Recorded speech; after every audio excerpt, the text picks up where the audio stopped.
Hi everyone, welcome to Major HS Kelsey's Balnahi Academy. मैं Reshma Khan. I am chemistry faculty here. Today we will discuss the another chemistry paper which is a very good. That mean इसके जो questions हैं वो आपके upcoming exams में बहुत helpful रहने वाले हैं. इन questions की speciality ये है कि ये questions थोड़े से वो वाले लेवल के क्वेश्चंस हैं जिनको हम लर्न करने की कोशिश करते हैं, जिनको हम समझने की कोशिश नहीं करते. तो ये जो सेट है ना क्वेश्चन का, ये डेफिनेटली आपको बहुत हेल्प करने वाला है. सो let's start the question paper. ये रहा हमारा first question. So look at this question. Each question को कैसे करना है, उसको बेसिक उससे किस किस तरह से डिटेल करना है, यूज करना है, वो सारा मैं आप लोग को बताती हूँ. बिकॉज क्या होता है ना, क्वेश्चंस तो हमारे पास बहुत सारे होते हैं, बट द वे है ना, कब जब आप प्रैक्टिस कर रहे होते हो आपके एग्जाम की कि भाई अब मेरा सिलेबस डन हो चुका है और अब मुझे क्वेश्चंस प्रैक्टिस करने हैं, तो वहां पर इस तरह के जो टेस्ट पेपर हैं ये आपके लिए बहुत हेल्पफुल रहते हैं. So let's start. Look at the first question. First question की बात करें तो फर्स्ट क्वेश्चन कहता है quartz is made up of.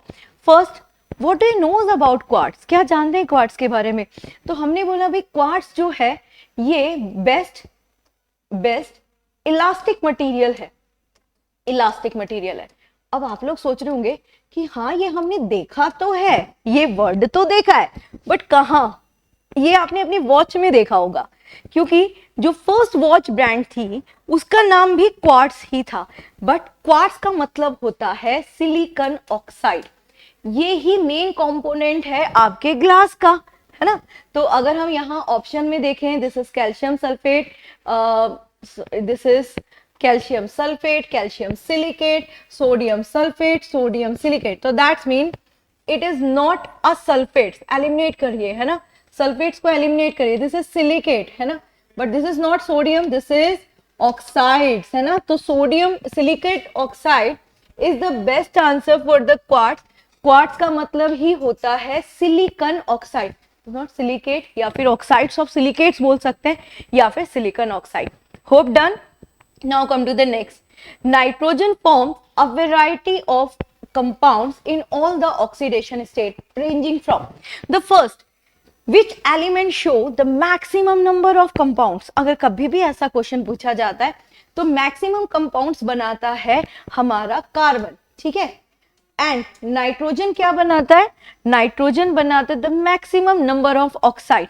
तभी तो आपके वो वेफर्स के पैकेट्स हो गए या लाइटनिंग हो गए ना, बिजली जो कड़कती है, तो उन सब में वी सेड की नाइट्रोजन ऑक्साइड फॉर्मेशन हो रही है. तो यहाँ पर वी सेड की नाइट्रोजन भी बहुत कंपाउंड्स बनाता है. उन कंपाउंड्स में जो ऑक्सीडेशन स्टेट है उसकी रेंज क्या है? तो देखो, जब भी आपको रेंज निकालनी हो तो एक बहुत इजी सा तरीका है. जिस एलिमेंट के बारे में बात कर रहे हो ना उसका एटॉमिक नंबर ले लो. तो उसका एटॉमिक नंबर है 7, ठीक है भाई, ओके. अब 7 का इलेक्ट्रॉन कॉन्फ़िगरेशन करो. कौन से वाला? अरे वही इजी वाला, बोर वाला. This is 2 and 5. अब आ जाओ आउटर मोस्ट पर. आ गए आउटर मोस्ट में. अब आउटर मोस्ट में कितने इलेक्ट्रॉन्स हैं? 5 इलेक्ट्रॉन्स है. तो आपके पास दो चॉइसेस है, मतलब आपकी खुद की चॉइस नहीं है, ये नाइट्रोजन की चॉइस है कि वो किसके साथ कंबाइन होना चाहता है, उसके पास कितने इलेक्ट्रॉन्स है. तो इसके पास आप दो चॉइसेस हो गई, या तो ये किसी से 3 ले ले या ये अपने 5 किसी को डोनेट कर दे. तो रेंज क्या हुई?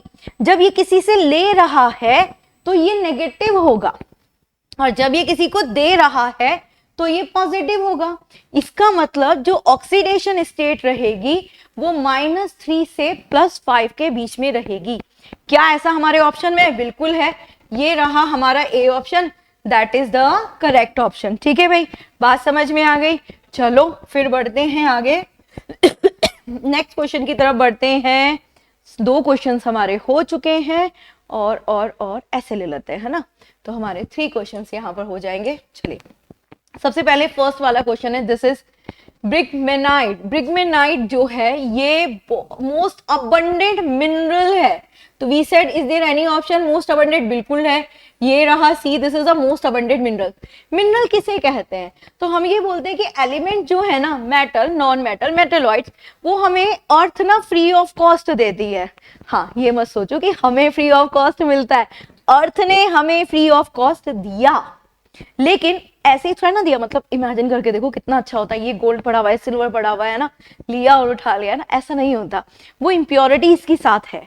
उस इम्प्योरिटीज में अगर मेटल की परसेंटेज ज्यादा हो गई तो उसे हम ओर कहते हैं, और अगर उसमें मेटल की परसेंटेज कम हो गई तो उसे हम मिनरल कहते हैं। तो ये जो मिनरल है इसके अंदर सिलिका की अमाउंट सबसे ज्यादा है, यानी सिलिकेट है ये, है ना। ये किसका है? Most abundant mineral of silicate. ठीक है भाई, बात डन हो गई, मोस्ट अबंडेंट। अब आपसे पूछा गया मोस्ट अबंडेंट मेटल कौन सा है, तो हमने कहा भाई हमारे अर्थ क्रस्ट पर सबसे ज्यादा मिलने वाला जो मेटल है दैट इज एल्यूमिनियम। किससे ऑब्टेन करते हो? बॉक्साइट। तो बॉक्साइट क्या हुआ, बहुत ज्यादा अमाउंट में मिल रहा है टू ऑब्टेन एल्यूमिनियम, है ना। अच्छा, अबंडेंट का मतलब तो आप लोग जानते ही हैं, नहीं जानते तो सुन लीजिए। अबंडेंट का मतलब होता है जरूरत से ज्यादा, और है भाई, है ना, सिलिका तो हमारे पास जरूरत से ज्यादा ही है। ठीक है, चलो और आगे बात करते हैं। Which one among of the following is not the characteristics of transition metal. देखिए ट्रांजिशन मेटल्स वो होते हैं ना जो आपके डी ब्लॉक वाले एलिमेंट्स होते हैं। चलो, अगर मुझे वो नहीं भी आता तो भी आप इस क्वेश्चन को सॉल्व कर सकते हैं। कैसे? आओ बेसिक प्रॉपर्टीज पर। क्या होती है बेसिक प्रॉपर्टीज ऑफ मेटल, देखते हैं। सबसे पहले यहां पर बोला, अरे वाह, पहले में ही आंसर मिल गया। क्या बोल रहा है? टेंडेंसी टू गेन इलेक्ट्रॉन, है ना। अब बहुत ध्यान से वर्ड को समझना। एक बहुत बेसिक सी लाइन है जो आई थिंक हम लोग बहुत जूनियर क्लास में थे तब पढ़ा हुआ था। ऑल मेटल्स आर इलेक्ट्रोपॉजिटिव, है ना। मेटल्स की टेंडेंसी है हमेशा इलेक्ट्रॉन को लूज करने की। तो भले ये ट्रांजिशन है लेकिन है तो भाई मेटल ना।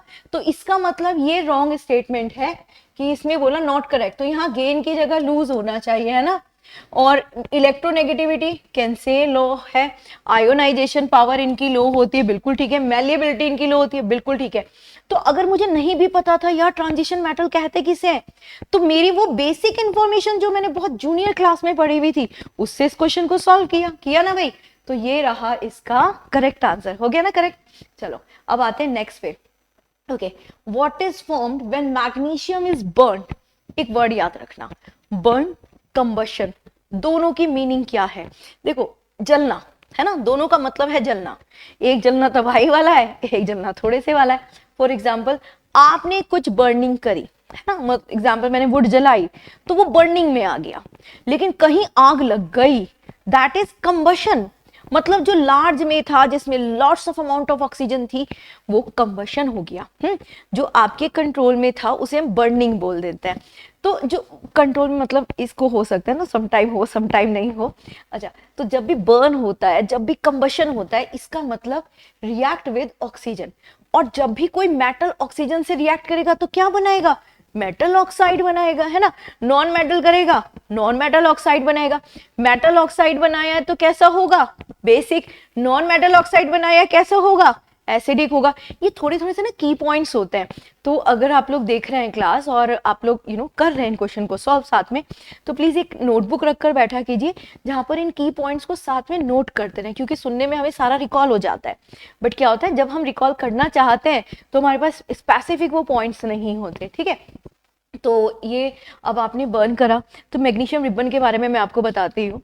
मैग्नीशियम रिबन में मैं इसलिए एक और बात आपको बताना चाह रही हूँ कि ये ना एनसीईआरटी में भी है और 9th 10th स्टैंडर्ड की एनसीईआरटी में, आई थिंक 9th स्टैंडर्ड में है। और एनसीईआरटी की जो हमने क्लासेस ली थी केमिस्ट्री की, उसमें इसके बारे में थोड़ा डिटेल बताया था कि मैग्नीशियम का रिबन लेते हैं, पहले उसे रब करते हैं। रब इसलिए कर देते हैं क्योंकि इन्वायरमेंट की कोई गैसेस, कोई इंप्योरिटीज उसके ऊपर ना आ गई हो, तो हम उसको अच्छे से क्लीन कर देते हैं। और फिर जब हम उसे जलाते हैं ना तो ये बहुत ब्राइटनेस के साथ जलती है, हाँ, ग्लो करती हुई जलती है। और जलने के बाद इसकी जो ऐश होती है वो वाइट कलर की होती है। अब वो जो ऐश हो गई वो क्या है? मैग्नीशियम ऑक्साइड है। तो इसमें जो फॉर्म्ड हुई वो ऐश हुई, और ऐश सामने दिख रहा है। इसमें क्या बोल रहे हैं? बेकिंग सोडा बनेगा? बिल्कुल भी नहीं बनेगा। कैल्शियम कार्बोनेट भूल जाओ यार, विनेगर भूल जाओ, इतना इजी होता है ना। तो वी सेट क्या बन रहा है? ऐश बन रहा है, ऐश ऑफ मैग्नीशियम ऑक्साइड। ठीक है, चलो नेक्स्ट पर आते हैं। विच one of the inert gas can form compound. अच्छा, इसके बारे में थोड़ी सी बात करते हैं।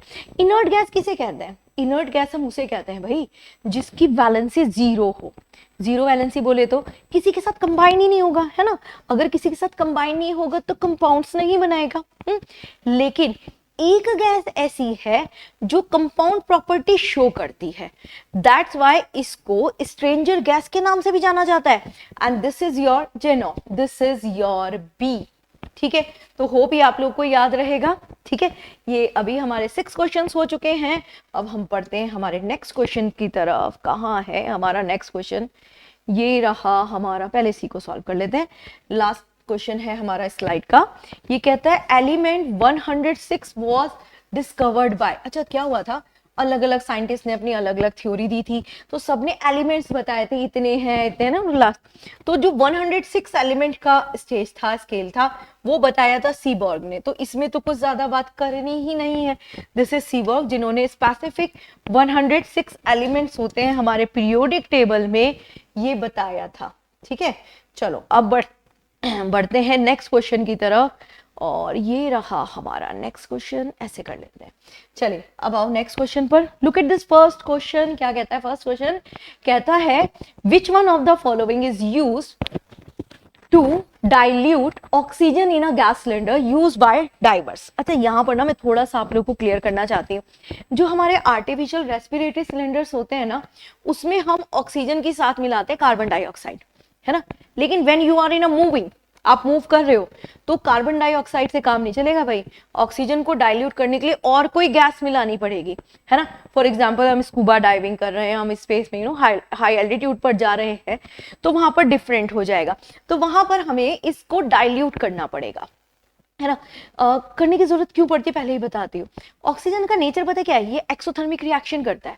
मतलब when I collect the oxygen somewhere, कहीं पर इकट्ठा कर लिया, तो ऑक्सीजन ना एक्सोथर्मिक रिएक्शन करती है अपनी सारी, तो हीटिंग इफेक्ट प्रोड्यूस करेगी। साथ में इसका प्रेशर बहुत हाई होता है, तो इसको ना डाइल्यूट करना बहुत जरूरी है। तो इसको डाइल्यूट करने के लिए यूज करी जाती है हीलियम।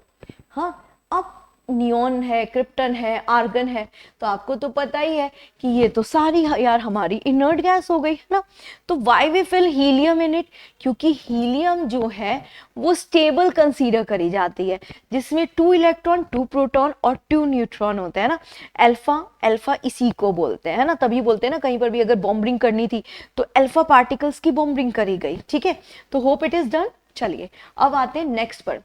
नेक्स्ट वाला हमारा हो गया, this is malachite is an ore और अ मिनरल ऑफ। वैसे ये होता है ओर। ओर का मतलब बोले तो क्या हुआ? ओर का मतलब बोले तो इसके अंदर मेटल की परसेंटेज ज्यादा है भाई, है ना। तो इसके अंदर मेटल की परसेंटेज ज्यादा है, तो ये कौन सा मेटल इसके अंदर ज्यादा होगा? This is lead, manganese, mercury और कॉपर। देखो ऐसे कई बार हो जाता है, बट मैं आपको बताऊं कि इसका जो मैलाकाइट का दूसरा नाम है वो क्यूप्रस फॉर्म में है। और क्यूप्रस हो, क्यूप्राइट हो, ये सारे के सारे क्या होते हैं? हमारे कॉपर के ओर होते हैं। ठीक है, ये किसका ओर है? कॉपर का ओर है। Hope it is done. चलो नेक्स्ट क्वेश्चन की तरफ बढ़ते हैं। नेक्स्ट क्वेश्चन क्या कह रहा है? कह रहा है एक सब्सटेंस है जो एक्वायर्ड हो रहा है in the form of brownish film on a piece of iron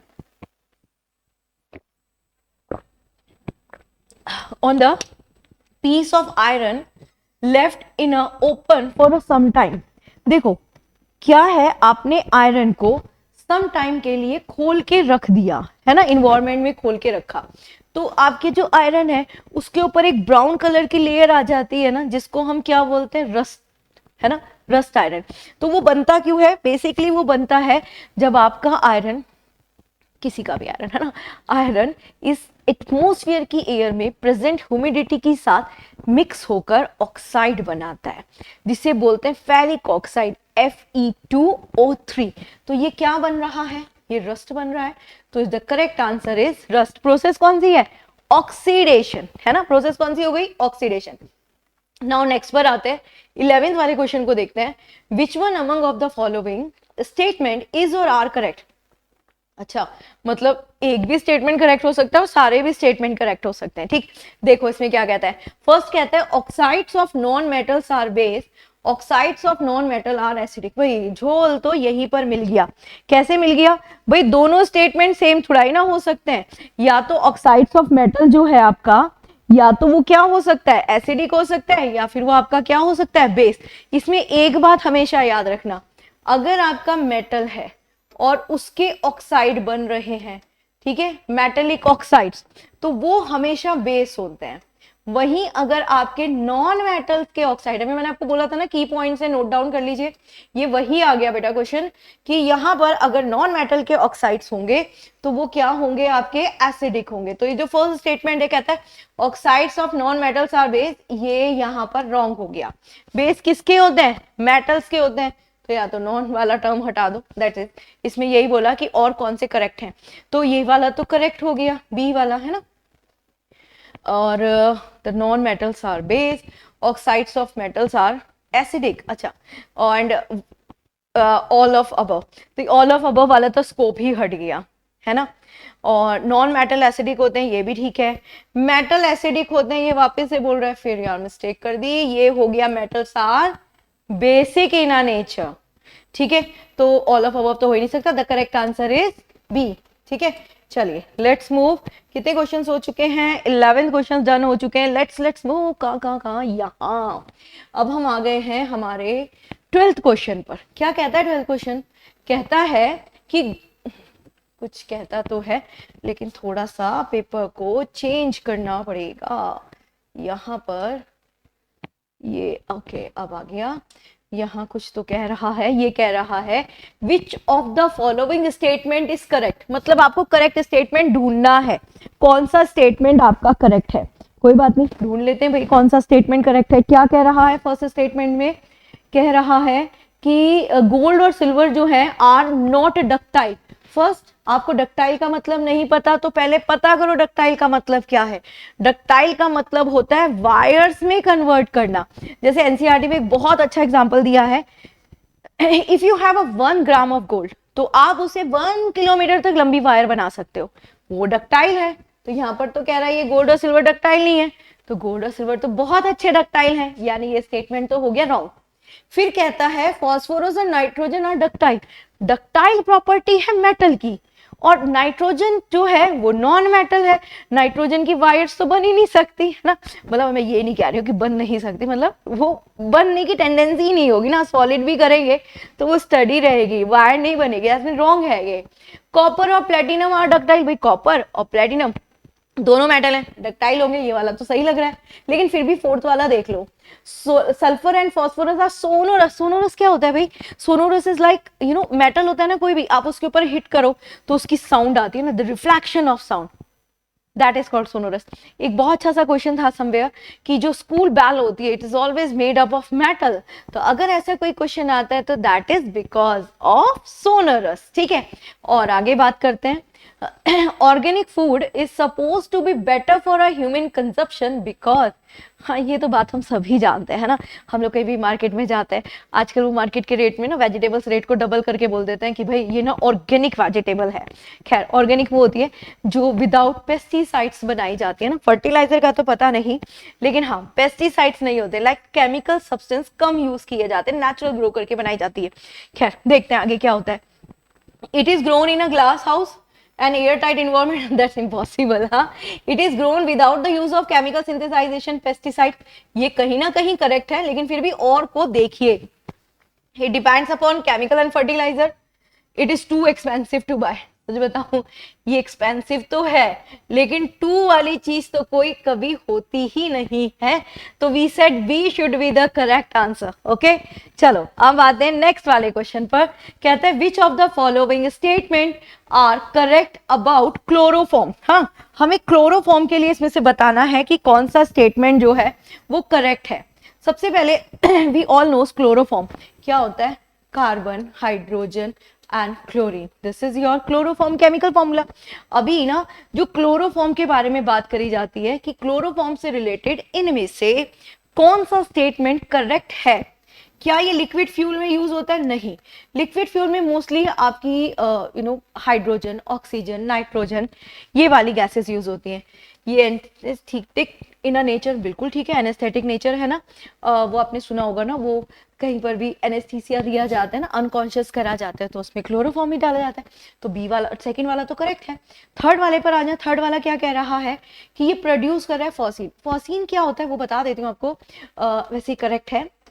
फॉसिन is carbon oxygen chloride, which is very dangerous gas. हाँ, और फायर एक्सटिंक्शन बिल्कुल भी नहीं, फायर एक्सटिंक्शन में यूज नहीं किया जाता। तो अगर इसमें पूछा जाता है कौन से स्टेटमेंट्स आर करेक्ट, तो हमारा सेकेंड और थर्ड वाला करेक्ट आ रहा है, और वो हमारे सी ऑप्शन में प्रेजेंट है, राइट। तो इसका मतलब हमारा सी वाला क्या हो गया, करेक्ट ऑप्शन हो गया। चलो बढ़ते हैं आगे, नेक्स्ट क्वेश्चन की तरफ आते हैं। कहाँ कहाँ कहाँ, और यहाँ ऐसे कर लेते हैं। यहाँ पर है हमारा 15th क्वेश्चन। 15 क्वेश्चन वैसे तो इजी है, वैसे क्या इजी ही है, आप थोड़ा सा लैंग्वेज को अंडरस्टैंड करेंगे तो ये क्वेश्चन आपके लिए बहुत इजी बन जाएगा। क्या कहता है, sea water is a saltier than a river water because, देखो होता क्या है ना, सी वाटर में सॉल्ट ज्यादा होता है, रिवर वाटर में सॉल्ट कम होता है, ये हम सबको ये बात पता है। बट क्वेश्चन ये है कि ऐसा क्यों हो रहा है कि सी वाटर के अंदर सॉल्ट लेवल ज्यादा और रिवर वाटर के अंदर कम है। तो बेसिकली क्या होता है ना, इसका रीजन होता है, सी वाटर क्या होता है ना, एक ही जगह पे रहता है, तो उसमें सॉइल से जो मिनरल्स होते हैं वो कंटिन्यूअसली मिक्स होते चले जाते हैं, जिसकी वजह से सी वाटर ज्यादा आपका वो सेलेटाइन यानी कि सॉल्टी हो जाता है। But when we talk about the river, तो रिवर का वाटर क्या है, फ्लो कर रहा है ना, तो अगर उसमें सॉल्ट कैरी भी कर रहा है तो डिस्ट्रीब्यूट करता हुआ चला जाता है, तो कहीं ना कहीं उसका जो वाटर होता है, और क्या होता है कि कई बार उसका जो फ्लो है वो स्टडी फ्लो हो जाता है ना, यूनिफॉर्मली फ्लो करने लगता है, तो जो सॉल्ट है वो सेटल होने भी स्टार्ट हो जाते हैं। इसलिए अगर हम रिवर का पानी ले तो हमें वो उतना ज्यादा सॉल्टी नहीं लगता। खैर देखते हैं ऑप्शन क्या कहता है। फर्स्ट ऑप्शन कहता है sea animals are salt producing, sea animal salt produce करते हैं, ओके। वैसे जो भी है ना, करेक्ट ऑप्शन के अलावा जो ऑप्शंस होते हैं वो बहुत अच्छे होते हैं। हाँ, the air around the sea is saltish. हाँ, वैसे बहुत सारी जगह ऐसी हैं जहां पर एयर सॉल्ट कैरी करती है। हाँ, the rivers wash away salt from the earth and pour them into a sea, that the correct one, बिल्कुल करेक्ट यही वाला लग रहा है, अभी हमने डिस्कशन भी करा। फिर भी नेक्स्ट वाले को देख लेते हैं, sea beds have salt producing mines, mines वैसे सी में होता है सॉल्ट प्रोडक्शन का, लेकिन हाँ ये ही वन ऑफ द रीजन नहीं होगा। रिवर कैरी क्यों नहीं कर रही वो ज्यादा इंपॉर्टेंट है, रिवर ने वही वॉश अवे किया सॉल्ट को अर्थ में, या वही मैंने जो बोला था कि वो सेटल होना स्टार्ट हो जाता है और फिर ये जाकर पूरा सी में मिल जाता है, तो दैट्स व्हाई। ओके, चलिए अब बढ़ते हैं आगे। कहता है when arsenic atoms are added to a germanium lattice it become a, सबसे पहले क्या आप इन दोनों को जानते हैं, नहीं जानते, तो पहले इनको जानिए कि ये क्या है। ये है दो सेमीकंडक्टर, तो जब हम दो सेमीकंडक्टर्स को मिक्स करेंगे है ना, तो आपका सेमीकंडक्टर ही फॉर्म होगा, पहली चीज। इसका मतलब सुपरकंडक्टर नहीं होगा, इंसुलेटर नहीं होगा, क्या होगा, सेमीकंडक्टर होगा। अब क्योंकि ये दोनों बहुत अच्छे सेमीकंडक्टर हैं, तो इंस्ट्रिक्टेंट सेमीकंडक्टर तो होगा ही नहीं, इसलिए we will go with this is extrinsic semiconductor. Okay, याद रखना, दो अच्छे सेमीकंडक्टर को मिलाया जाए तो वो एक बहुत अच्छा सा सेमीकंडक्टर इंट्रोड्यूस होता है। चलो नेक्स्ट पर आते हैं। नेक्स्ट क्या कह रहा है question, which of the following is not the gaseous air pollution. देखो air pollutant, sorry gaseous air pollution क्या होता है, जब हमारे इन्वायरमेंट के अंदर पॉल्यूटेड गैसेस आ जाएं। तो पॉल्यूटेड गैसेस क्या होती है, नाइट्रोजन की ऑक्साइड्स, सल्फर के ऑक्साइड्स है ना, समटाइम कार्बन वाले जो होते हैं ना, मोनोऑक्साइड वाले ऑक्साइड, वो भी हो जाते हैं हमारे, है ना। और भी बहुत सारी चीजें हैं ऐसी जो इस मतलब यूवी रेडिएशन को ट्रैप कर देंगी, और जब भी फोटोकेमिकल स्मोक यहाँ पर आ जाएगा, है ना। तो एक चीज याद रखना कि स्मोक वर्ड जो है ना, वो हम फोटोकेमिकल लगाएं तो ही पॉल्यूटेंट में होगा, अदरवाइज नहीं। खैर देखते हैं क्या है। ऑप्शन कहता है oxide of nitrogen, we said बिल्कुल है, हाइड्रोकार्बन बिल्कुल है। अब ये क्वेश्चन आता है स्मोक, स्मोक क्या था आपका, स्मोक था कोई भी smoke the carbon containing substance में, तो स्मोक कभी भी एयर पॉल्यूशन नहीं करेगा, क्योंकि ना इसकी टेंडेंसी होती है जब ये थोड़ा सा फ्लो करेगा तो ये सेटल होने स्टार्ट हो जाता है ना, सॉलिड पिगमेंट्स होते हैं, तो ये सेटल होना स्टार्ट हो जाएगा। ऑक्साइड्स ऑफ सल्फर बिल्कुल करते हैं, तभी तो एसिड रेन में इन्वॉल्व होते हैं हमारे, है ना, नाइट्रोजन और सल्फर के oxide that's involve in acidic rain.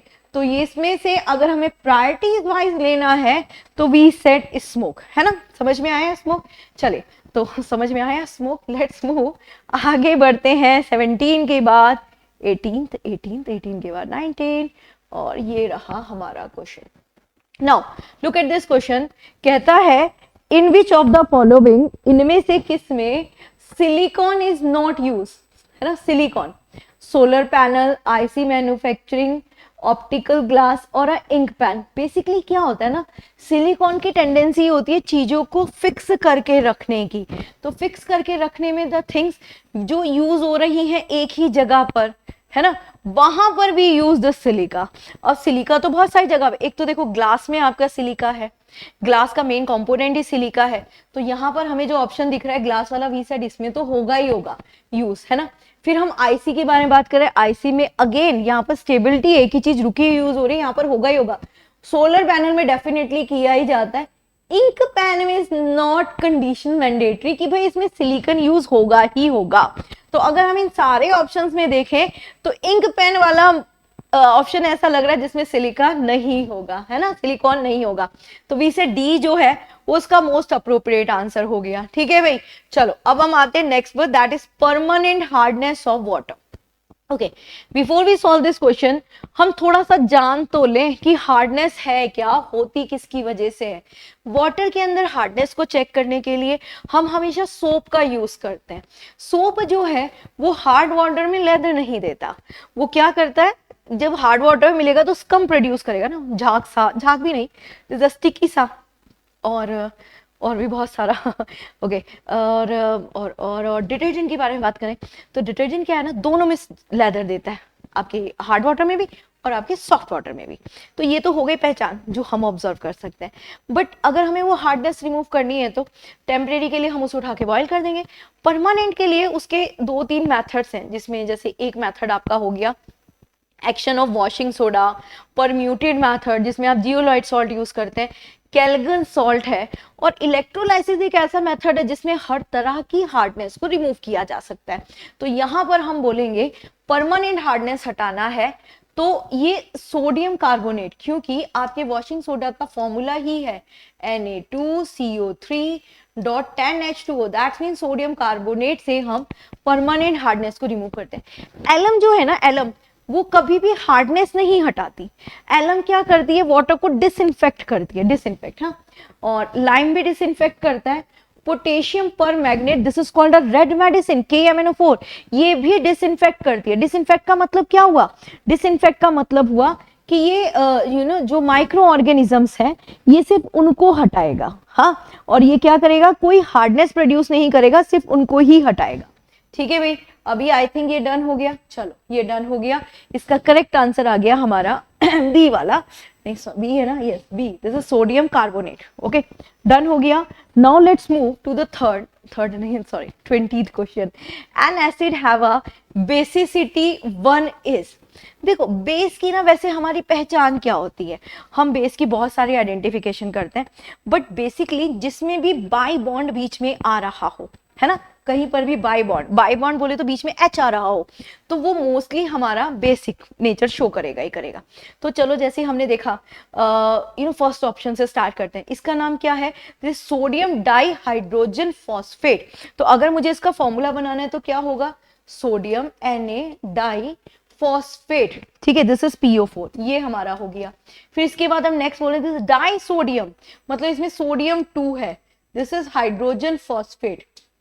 फिर हम आते हैं this is sodium phosphate, sodium phosphate में बाई बॉन्ड नहीं आया, बाई बॉन्ड आने के लिए बीच में H होना जरूरी है, तो इसका फॉर्मूला क्या हो गया, दिस इज Na3PO4, इस वाले का, है ना। उसके बाद आपका आ गया this is phosphoric acid, phosphoric acid क्या होता है, दिस इज H3PO4। अब क्वेश्चन ये है कि इनमें से कौन सा एसिड के पास अपनी बेसिसिटी 1 है ना। चलो अब मैं आपको बहुत ही तरीका बताती हूँ। देखो एसिड की होती है बेसिसिटी, बेस होता तो उसकी क्या होती, एसिडिटी होती। तो एसिड की जो बेसिसिटी होती है वो किसके ऊपर डिपेंड करती है, हाइड्रोजन कितने हैं। तो देखो इसमें है हाइड्रोजन 2, है ना, तो इसकी बेसिसिटी क्या हो गई 2। इसमें हाइड्रोजन कितने हैं 1, तो इसकी बेसिसिटी क्या हो गई 1। इसमें हाइड्रोजन है ही नहीं तो इसमें बेसिसिटी वैलेंसी से निकाली जाएगी, यहाँ पर 3, है ना। और हमें क्या बोला है, बेसिसिटी कितनी होनी चाहिए 1, तो 1 बेसिसिटी हमारी आ रही है डाइहाइड्रोजन फॉस्फेट, दैट्स मीन हमारे बी ऑप्शन में। ठीक है, the correct answer is B. Okay, done हो गया। चलो अब आते हैं नेक्स्ट क्वेश्चन पे। Next is our 21th question. ये 21th क्वेश्चन, 21th क्वेश्चन में कहता है lime stone is a raw material used by which industry, है ना। लाइम स्टोन के बारे में बात करी जा रही है। याद रखना जब हम लाइम के बारे में बात करते हैं तो हमारे पास 3 लाइम्स के फॉर्मूले होते हैं। एक ओनली लाइम जिसे हम क्विक लाइम बोलते हैं, एक हमारा लाइम स्टोन है जैसे CaCO3, और एक हमारा था स्लेक लाइम जैसे CaOH का होल ट्वाइस। बेसिकली क्या किया जाता है, इससे हमारा ऑक्साइड बनाकर इसको लाइम में कन्वर्ट किया जाता है, फिर उस लाइम को यूज किया जाता है as a raw material in a cement industry. तो सीमेंट जो होता है ना हमारा सीमेंट, उसका मेन कंपाउंड ही हमारा लाइम स्टोन है। बेसिकली थोड़ी सी बात बताते हैं उसके बारे में। सीमेंट सबसे पहले यूज किया गया था यूनाइटेड किंगडम की जगह पोर्टलैंड में। तो पोर्टलैंड में सबसे पहले यूज किया गया। आज भी अगर आप देखो आपके ग्रे कलर के सीमेंट के पैकेट पे पोर्टलैंड सीमेंट लिखा हुआ होता है ना, क्योंकि सबसे पहले वही यूज हुआ। अब सीमेंट के अंदर क्या है, सबसे ज्यादा तो लाइम हो गया, दिस इज CaO 60 से 65%। उसके बाद दो ना प्रिंसिपल कंपोजिशन है। प्रिंसिपल कंपोजिशन बोले तो लाइक जिसकी अमाउंट को कम ज्यादा करने से जो आपका कंपाउंड है वो अपने नेचर को चेंज कर सके, है ना। तो ऐसा है आपका alumina Al2O3 and silicon oxide. Okay, तो अभी तो मैंने सीमेंट के बारे में थोड़ी आपको कंपोजिशन बता दी। अभी यहाँ पर क्वेश्चन भी यही था कि भाई किस में रॉ मटेरियल का यूज किया जाता है, तो दैट इज योर सीमेंट। ठीक है, एल्यूमिना दैट इज Al2O3 जिसको हम बॉक्साइट से डायरेक्ट ऑब्टेन करते हैं। फर्टिलाइजर्स तो NPK नाइट्रोजनियस फॉस्फेटिक और पोटैश से बनते हैं। पेट्रोकेमिकल्स में तो बहुत सारे, लेकिन जितने भी हैं मोस्टली उसमें ब्यूटेन, है ना, और कार्बन मोनोऑक्साइड जरूर होगा। ठीक है, चलो अब आगे बढ़ते हैं। 21 तक हमारे क्वेश्चंस हो चुके हैं। Now come to the next question. और नेक्स्ट क्वेश्चन क्या कहता है देख लेते हैं। कहता है the lightest radioactive element is. देखो लाइटेस्ट रेडियो एक्टिव एलिमेंट्स को अगर हमें एलिमिनेट करना है तो चलिए हमने थोड़ा सा अपने ऑप्शंस को देखना स्टार्ट किया। हमें सबसे पहले रेडियो एक्टिव नेचर के बारे में पता चला यूरेनियम। ओके, तो यूरेनियम तो लाइटेस्ट हो नहीं सकता, तो हमने डी को एलिमिनेट कर दिया भाई एलिमिनेट। इसके बाद ड्यूटीरियम, है ना, ड्यूटीरियम हाइड्रोजन का सेकंड आइसोटॉप है जो कि रेडियो एक्टिव है ही नहीं, एलिमिनेट कीजिए। अब हमारे पास बचा पोलोनियम और ट्रीटियम। यहां पर याद रखना ट्रीटियम हाइड्रोजन का थर्ड आइसोटॉप है जो कि क्या है आपका, क्या है, पार्शियल नहीं, लीस्ट, कंप्लीटली रेडियो एक्टिव है, but as comparison of the other radioactive element ये थोड़ा लीस्ट रेडियो एक्टिव है। तो इसका जो करेक्ट आंसर हुआ वो क्या हो गया आपका, दिस इज ट्रीटियम, सी वाला। हाँ ओके, अच्छा जब हम लाइटेस्ट के बारे में बात कर रहे हैं तो हमें स्ट्रॉन्गेस्ट भी पता होना चाहिए, बिल्कुल पता होना चाहिए। तो जो आपका स्ट्रॉन्गेस्ट आइसोटॉप है, आइसोटॉप नहीं रेडियो एक्टिव एलिमेंट है, वो है आपका क्या है, रेडियम, है ना, रेडियम, जिसकी वजह से मैडम क्यूरी की डेथ हुई थी। Okay, the correct answer is C which is tritium. Okay, चलो अब बढ़ते हैं आगे। यहां पर आते हैं जो एथेनॉल है containing, ethanol is your ethyl alcohol C2H5OH, 5% of water is known as. चलो आपको थोड़ा थोड़ा इसके बारे में बताती हूँ। 5% वाटर मिलने वाला कभी डाइल्यूट नहीं होता। एलिमिनेट करो, डाइल्यूट के लिए क्या होना चाहिए, बहुत सारा वाटर होना चाहिए। इसके बाद यहाँ पे कहते हैं पावर अल्कोहल, बिल्कुल भी नहीं, अल्कोहल तो पावरफुल तब ज्यादा होगा ना जब उसमें वाटर कम होगा। इसके बाद नेक्स्ट पे आ जाते हैं, एब्सोल्यूट अल्कोहल भी नहीं होगा, तो ये हो गया प्रॉपर रेक्टिफाइड। रेक्टिफाइड अल्कोहल में 5% अल्कोहल, 5% डाइल्यूट किया जाता है, यानी वाटर डाला जाता है। कहाँ यूज करते हैं, एंटीसेप्टिक की तरह से यूज कर लेते हैं इसको, है ना, जैसे कहीं चोट लग जाए तो उसको क्लीन करने के लिए वहां पर यूज कर लेते हैं। ठीक है, दिस इज रेक्टिफाइड स्पिरिट। तो correct answer is C, rectified spirit. Okay, next पर आते हैं। नेक्स्ट क्वेश्चन क्या कह रहा है आपका, chloro, how many hydrogen atom are present in a chloropropane. देखो सबसे पहले अगर आप इसके बारे में बात कर रहे हो तो आपको इसका फॉर्मूला पता होना चाहिए, है ना। तो इसका जो फॉर्मूला होता है वो होता है C3H7 and this is chloro, that is Cl। अब क्वेश्चन ये पूछा गया इसमें हाउ मेनी हाइड्रोजन एटम।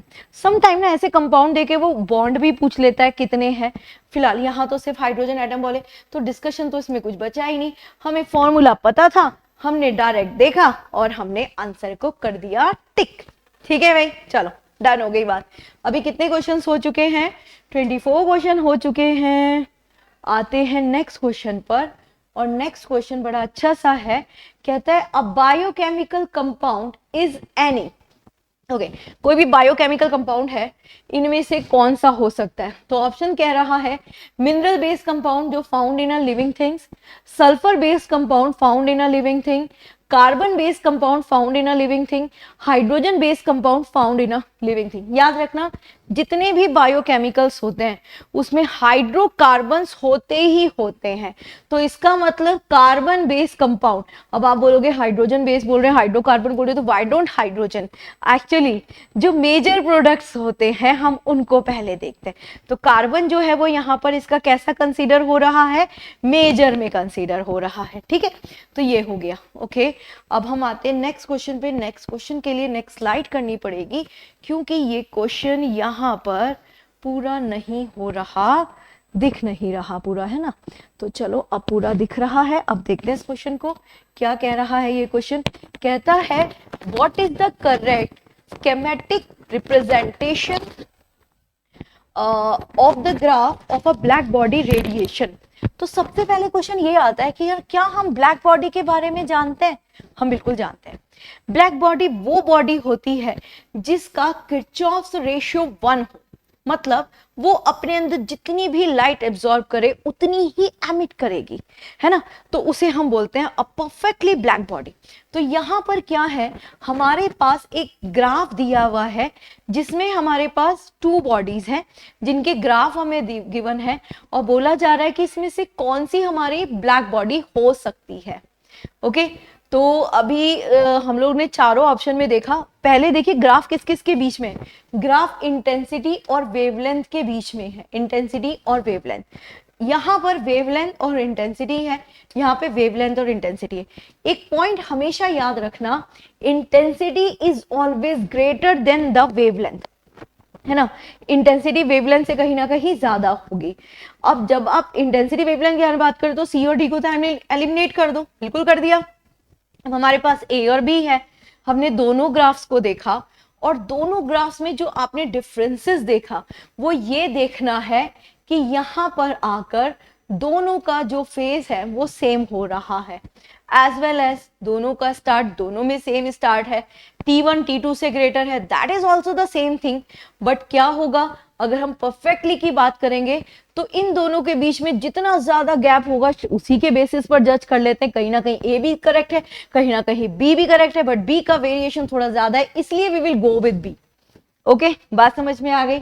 चलिए अब बढ़ते हैं आगे, नेक्स्ट क्वेश्चन की तरफ बढ़ते हैं। This is the next question. कहां ये रहा आपका नेक्स्ट क्वेश्चन। चल look at this next question. कहता है कि in a photoelectric effect at the frequency electron will be ejected with a certain kinetic energy जिसमें nu naught is the threshold frequency। nu naught is the threshold frequency। threshold frequency basically क्या होती है? वो minimum frequency जो required to emit the, मतलब for example कि अगर किसी बॉडी के पास थ्रेशोल्ड फ्रीक्वेंसी 5 है तो अगर मुझे उसमें से इलेक्ट्रॉन्स को एमिट कराना है तो मैं जिस लाइट की इंटेंसिटी उसके अंदर दूंगी उसकी जो फ्रीक्वेंसी होनी चाहिए वो थ्रेशोल्ड फ्रीक्वेंसी से ज्यादा होनी चाहिए, तभी वो वहां से इलेक्ट्रॉन्स को एमिट कर पाएगा, अदरवाइज नहीं। तो यहाँ पर वो यही कह रहा है।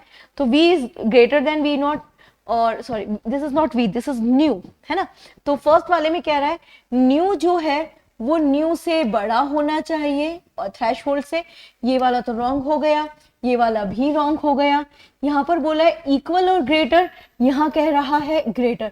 याद रखना इक्वल से कभी भी इजेक्शन करने पर इलेक्ट्रॉन्स एमिट नहीं होंगे, उसके लिए उसको ग्रेटर होना ही होना पड़ेगा। दैट इज योर ए, ठीक है। मेरे एग्जाम्पल याद रखना जो मैंने आपको अभी दिया, आप उस एग्जाम्पल से इस क्वेश्चन को बहुत इजीली सॉल्व कर सकते हैं, ठीक है। अब हम आते हैं नेक्स्ट क्वेश्चन पर। नेक्स्ट क्वेश्चन कह रहा है, क्या कह रहा है? Which of the following is used as a source of oxygen in a space capsule, submarines and a breathing mask। देखो जब हम इन सब चीजों की बात करें, स्पेस कैप्सूल्स हो गया, सबमरीन्स हो गया, ब्रीथिंग मास्क की बात हो गई, तो यहाँ पर हम देखेंगे कि हमें ऐसा ऑक्साइड लेना है जिसमें ऑक्सीजन जो है वो ज्यादा हो, यानी ऑक्सीजन का रिएक्शन रेट ज्यादा हो, because we require the more amount of oxygen. तो सबसे पहले आप ऑप्शन में देखेंगे कि क्या कोई सुपर ऑक्साइड है और जैसे ही आपको सुपर ऑक्साइड मिलेगा वही आपका करेक्ट ऑप्शन होगा। और यहां पर जो पोटेशियम ऑक्साइड है ये आपका सुपर ऑक्साइड है ना, तो इसलिए we will go with this. But अगर यहां पर ये ना हो, है ना, मतलब कोई सुपर ऑक्साइड ना हो, तो हम क्या करेंगे, तो कुछ नहीं करेंगे भाई, हम और रिमेनिंग ऑप्शंस को देखेंगे और हम देखेंगे किसमें ऑक्सीजन की अमाउंट ज्यादा है। अब हमने देखा यार इसमें तो दो में ऑक्सीजन की अमाउंट ज्यादा है, पोटेशियम में भी और सोडियम में भी, तो पोटेशियम इज मोर रिएक्टिव ना, तो will go with the potassium. Like ये मैं वे बता रही हूँ कि इनकेस ऐसा ऑप्शन ना हो तो आप ऐसे भी इस क्वेश्चन को सॉल्व कर सकते हैं। ठीक है, अब ये डन हो गया बिल्कुल। Now come to the next question. Next question क्या कहता है, which of the following pair of a substance would give same gaseous product on a reaction with the water। वो water से react करने पर क्या करते हैं, सेम gaseous product प्रोड्यूस करते हैं। ओके तो इसका मतलब तो ये हो गया कि हमें रिएक्शंस करानी पड़ेंगी, है ना। तो बिफोर मैं रिएक्शन कराऊं, एक बहुत कॉमन सी रिएक्शन है जो शायद हम सबने पता करी भी होती है, सबने जानी भी होती है, क्योंकि ना वो बहुत बेसिक प्रॉपर्टीज में पढ़ाया जाता है। अगर मैं कैल्शियम की वाटर के साथ रिएक्शन कराती हूँ तो हमारा जो बनता है वो बनता है स्लेकलाइन CaOH का होल ट्वाइस और हाइड्रोजन गैस। बन गई भाई, बिल्कुल बन गई। कैसे पता, मेटल की वाटर के साथ रिएक्शन बढ़ने पर हाइड्रोजन गैस लिबरेट करता है, फिर उसके बाद इसके साथ दो कंबाइन हुए हैं, एक कैल्शियम हाइड्रोजन और एक कैल्शियम ऑक्सीजन। तो हम ना पहले कैल्शियम हाइड्रोजन को देखते हैं। जब आप कैल्शियम हाइड्रोजन को वाटर के साथ रिएक्शन कराते हैं तो आपका बनता है calcium hydro oxide plus hydrogen. बन गया ना भाई, बन गया, बिल्कुल बन गया। ये तो सेम प्रोडक्ट बन गए। अगर मैं कैल्शियम ऑक्साइड के साथ रिएक्शन कराऊंगी वाटर का तो यहां पर जो हमारा बनेगा वो लाइम, कैल्शियम हाइड्रो, ये स्लेक लाइम तो बनेगा, बट यहाँ पर क्या बनेगा, कैल्शियम हाइड्रोजन कार्बोनेट बन जाएगा। Hydrogen carbonate, hydrogen gas liberate नहीं करेगा।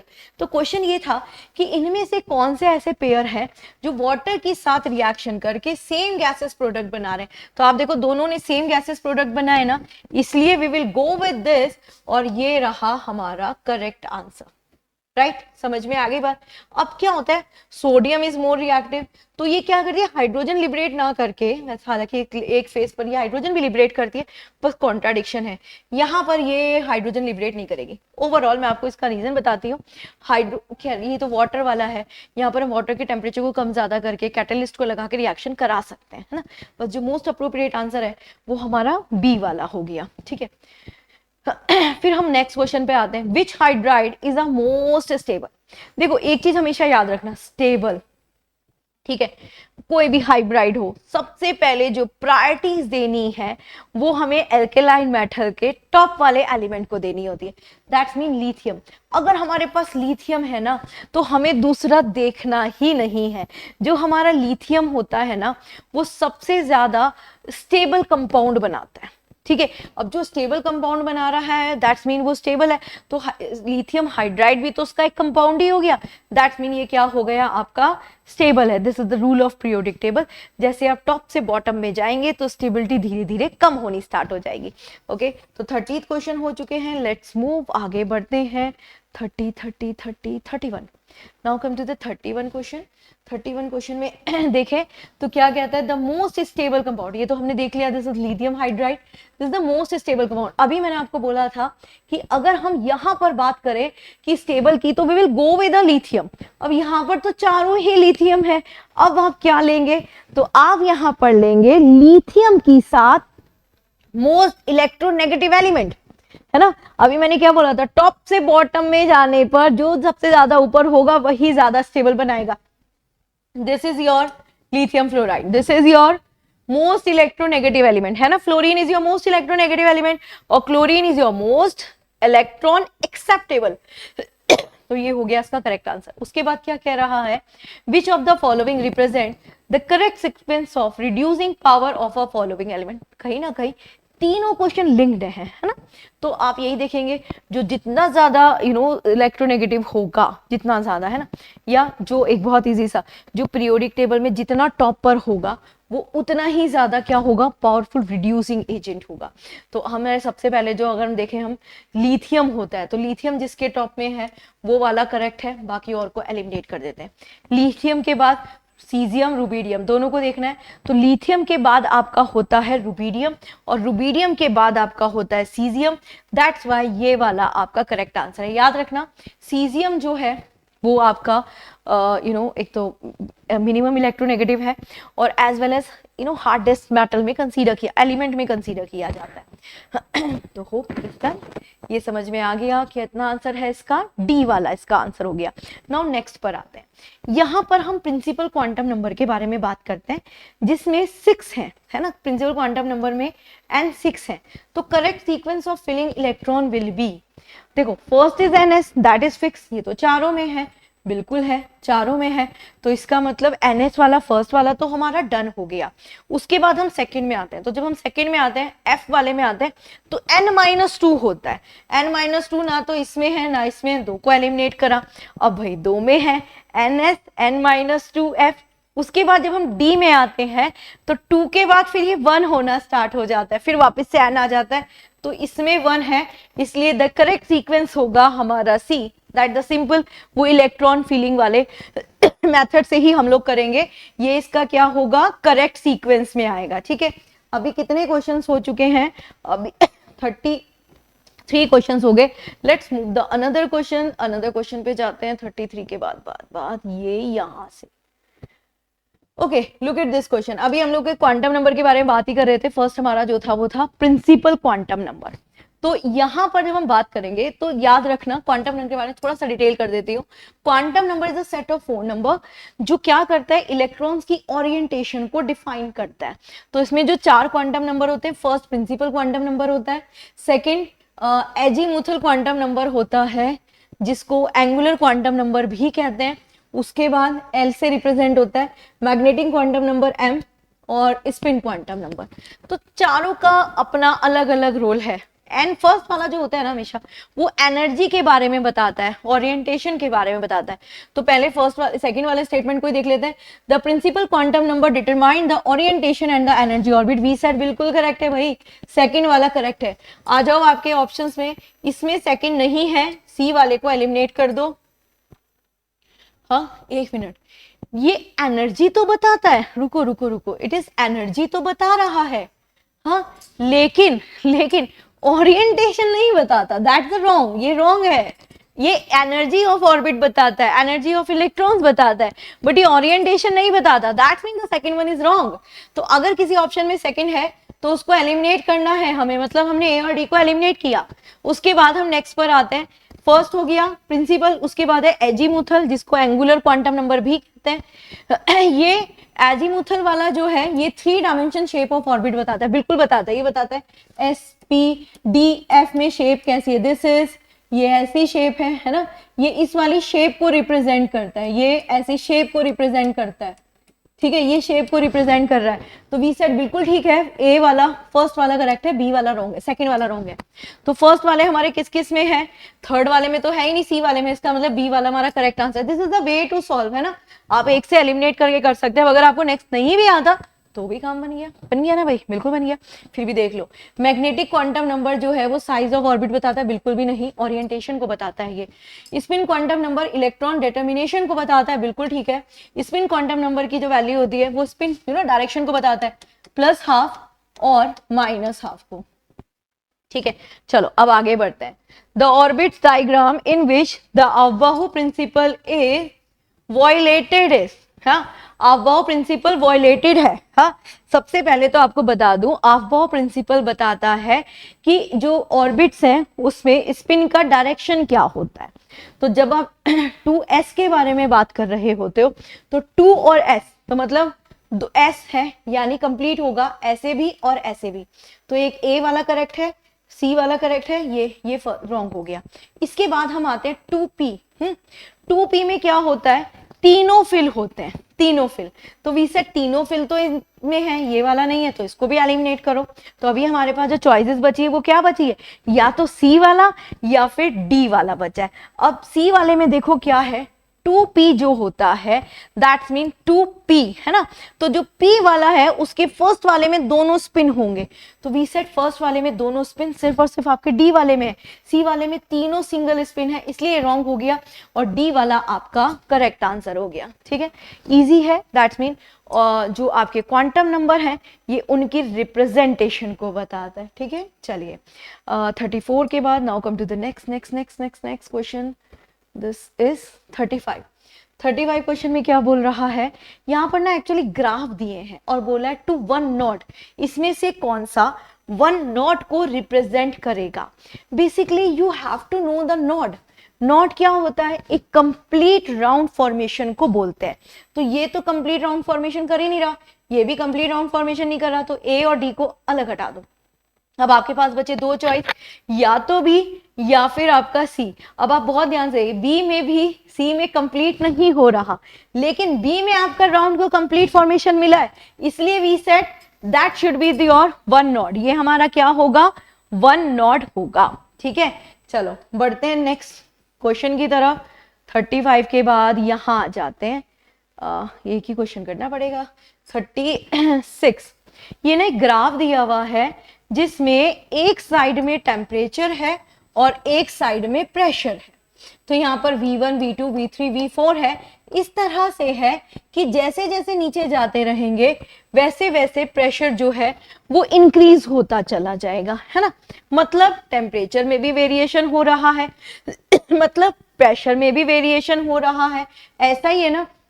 अब वो कह रहा है ये रिलेशनशिप जो शो कर रहा है इट इज डिराइव फ्रॉम, ये किससे डिराइव्ड हो रहा है। तो बिफोर वी स्टार्ट हमें यहाँ पर तीन ऑप्शन दिए हुए हैं, बॉयल्स लॉ, चार्ल्स लॉ और एवोगाड्रो लॉ। हमें इन चारों के बारे में थोड़ा थोड़ा पता होना चाहिए। पहला, बॉयल्स लॉ में टेम्परेचर कांस्टेंट रहता है, यहाँ पर टेम्परेचर बढ़ता जा रहा है। देखो प्रेशर बढ़ रहा है, टेम्परेचर बढ़ा है, ये देख लीजिए आप, ये ग्राफ इस तरह से जा रहा है ना, पॉइंट्स बढ़ते जा रहे हैं ना temperature, it's not having a fix point. मतलब कि ये यहाँ पर आपका जो डिराइव्ड रिलेशन है वो कांस्टेंट टेम्परेचर पर आ ही नहीं रहा। आ रहा है constant temperature, we said no. Charles law क्या कहता है चार्ल्स लॉ यहाँ पर कह रहा है कि वॉल्यूम कांस्टेंट हो गई, है ना। तो वी सेड वॉल्यूम तो यहाँ पर नहीं है ना, टेम्परेचर बढ़ रहा है, just a minute, we said pressure बढ़ रहा है V1, V2, V3 में। ओके, उसके बाद यहाँ पर बात हो रही है एवोगाड्रो लॉ में। तो बेसिकली यहाँ पर हम जो टर्म देख रहे हैं वो यहाँ पर ये देख रहे हैं कि टेम्परेचर के साथ प्रेशर में वेरिएशन हो रहा है ना। तो टेम्परेचर के साथ जब प्रेशर में वेरिएशन हो रहा है तो when we talking the fix point there is a fix volume. तो कहीं ना कहीं ये वाला जो एग्जांपल हो गया, एवोगाड्रो में हम लोग क्या बोलते हैं, एवोगाड्रो में हम लोग बोलते हैं कि वॉल्यूम वेलोसिटी जितनी जाएगी गैसेस पार्टिकल्स का मूवमेंट मास और मॉलिक्यूलर मास की टर्म में इंक्रीज होगा। तो दैट्स मीन ये इंक्रीजेस दिखा रहा है, मतलब ये थर्ड वाला है, फर्स्ट वाला रॉन्ग है, that's why we will go with the second और थर्ड वाला। ठीक है, चलो कम नेक्स्ट पर आते हैं, ये यहां पर कर लेते हैं। ये रहा हमारा थर्ड वाला, और थर्ड वाला क्वेश्चन क्या कहता है, थर्ड वाला कहता है इनमें से कौन सा एवोगाड्रो लॉ को एक्सप्लेन कर रहा है। तो अभी मैंने आपको बताया था जो एवोगाड्रो लॉ है वो बोलता है कि जो वेलोसिटी है वो मास और मॉलिक्यूलर मास के ऊपर डिपेंड करती है। तो यहाँ पर मास और मॉलिक्यूलर मास वाला यही है, इसलिए यहाँ पर we will go with this B. इसमें तो कोई ज्यादा एक्सप्लेनेशन है ही नहीं क्योंकि ये तो डायरेक्ट फॉर्मूला बेस्ड हो गया, है ना। नेक्स्ट पर आते हैं, कहता है कि 4.4 ग्राम ऑफ गैस एसटी पर वॉल्यूम इतना ऑक्यूपाइड करती है, तो गैस कौन सी होगी। देखो सबसे पहले आप पता है क्या करें, आप चारों गैसेस के मॉलिक्यूलर मास निकाल लें फर्स्ट थिंग, फिर आप फॉर्मूला लगाएं given mass upon molecular mass is equal given volume upon 22.4 litre volume. तो पहले जो जो गिवन है वो देख लीजिए, दिस इज 4.4, ये निकालना है, दिस इज 2.24 अपॉन 22.4। वैसे क्योंकि इतने क्वेश्चंस कर चुके हो तो इतना आपको पता ही होगा कि कार्बन डाइऑक्साइड का मॉलिक्यूलर मास 44 होता है, इसलिए यहाँ पर 44 आएगा और 44 से क्या हो जाएगा, ये दोनों आपस में सॉल्व हो जाएंगे, रेशियो सेम आ जाएगा। That mean the gas should be carbon monoxide. किस फॉर्मूले से हुआ, नंबर ऑफ मोल वाले फॉर्मूले से। ओके, नेक्स्ट क्वेश्चन पर आते हैं, इनमें से कौन सा स्ट्रॉन्गेस्ट बॉन्ड है। जब भी आप स्ट्रॉन्गेस्ट बॉन्ड देखें तो सबसे पहले आप प्रायोरिटी दें, क्या आपके ऑप्शन में कोई आयनिक बॉन्ड है? अगर है तो ठीक है, नहीं है कोई बात नहीं। आयनिक बॉन्ड के बाद आप नेक्स्ट देखेंगे, अगर जैसे हम इस ऑप्शन में बात कर रहे हैं, वैसे मैं आयनिक से ही पहले बोलूंगी, पहले आप देखो हाइड्रोजन बॉन्ड, फिर आप देखो आयनिक बॉन्ड, फिर आप देखो कोवैलेंट में लीस्ट शेयरिंग ऑफ इलेक्ट्रॉन यानी सिंगल बॉन्ड वाले को देखेंगे। तो हमने यहाँ पर चारों ऑप्शन को देखा। यहाँ पर ये तो सबसे ज्यादा वीक हो गया, ये हो गया, इसमें भी डबल बॉन्ड है, दिस वन क्योंकि इसमें कोई भी डबल बॉन्ड ट्रिपल बॉन्ड नहीं है। अब आ जाते हैं नेक्स्ट पर, दिस इज एल्काइन। याद रखना आपके जो हाइड्रोकार्बन्स होते हैं वो अनसैचुरेटेड या सैचुरेटेड होते हैं। सैचुरेटेड वाले पे सिंगल बॉन्ड होता है और सिंगल बॉन्ड वाला जो सैचुरेटेड होता है उसको हम एल्केन कहते हैं और उसका फॉर्मूला होता है H, this is 2n+2। But यहाँ पर बात करी जा रही है अनसैचुरेटेड की। जो अनसैचुरेटेड है वो दो होते हैं, एक डबल बॉन्ड और एक ट्रिपल बॉन्ड।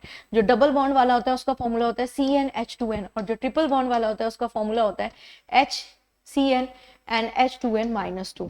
इनके नेमिंग्स क्या होते हैं? This is alkene, alkyne, alkane. तो यहाँ पर जो पूछा है वो एल्काइन का पूछा है। एल्काइन ये वाला है जिसका फॉर्मूला हो गया CnH2n-2। तो देखें आपने ये 40 क्वेश्चंस आपके, ये वो क्वेश्चंस थे जिसमें कंफ्यूजन भी होता है और कई बार ट्रिक की भी रिक्वायरमेंट होती है, इसलिए मैंने ईच क्वेश्चन की एक्सप्लेनेशन में आपको साथ में ट्रिक भी दी है। होप आप लोग को पसंद आया होगा और टेस्ट के लिए मिलेंगे नेक्स्ट क्लास में। तब तक थैंक यू, जय हिंद।